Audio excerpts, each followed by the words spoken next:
Hello everyone, তোমরা সবাই কেমন আছো? গত ২৬ তারিখ অর্থাৎ ২৬শে জুলাই রবিবার আমাদের বাড়িতে ছিল একটা গেট টুগেদার। তার জন্য ২৫ তারিখ থেকে আমাদের আনন্দটা শুরু হয়ে গেছিলো।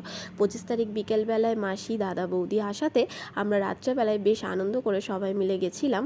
তবে মাসি যায়নি, আমি, অঙ্কিত আর এদিকে দাদা, সাহেবদা আর রিয়াদি সবাই মিলে গেছিলাম একটা লং ড্রাইভে। লং ড্রাইভ বলতে খুব বেশি দূর না, আমাদের গোটা দুর্গাপুরটার মধ্যেই আমরা ঘুরে বেড়াচ্ছিলাম। আর সঙ্গে কিছু পছন্দের গান আর নিজেরা গলা ছেড়ে গান করেছি আর চূড়ান্ত এনজয় করেছিলাম।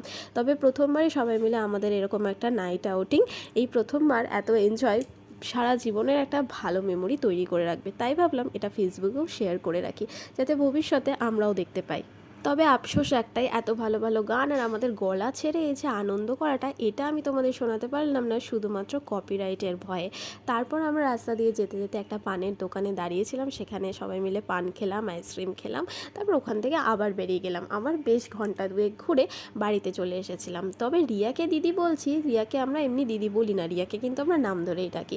তবে সম্পর্কের খাতিরে ও তো বড় হয়, তো হিসাব অনুযায়ী ও কিন্তু আমার বৌদি বা দিদি। তোমরা কারা কারা যারা দাদা, বৌদি, দিদি, বোন হোক, ভাই হোক বা ফ্রেন্ডসের সাথে এরকম নাইট আউটিং করতে পছন্দ করো, কমেন্ট করো কিন্তু জানাতে ভুলো না। দাদার বউ আমার বউ, আমার বউ দাদার বউ, দুই বউ, দাদা ওইখানে।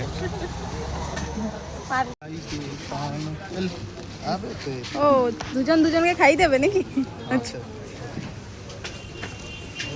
ওরে বাবারে, নেওয়া যাচ্ছে না তো।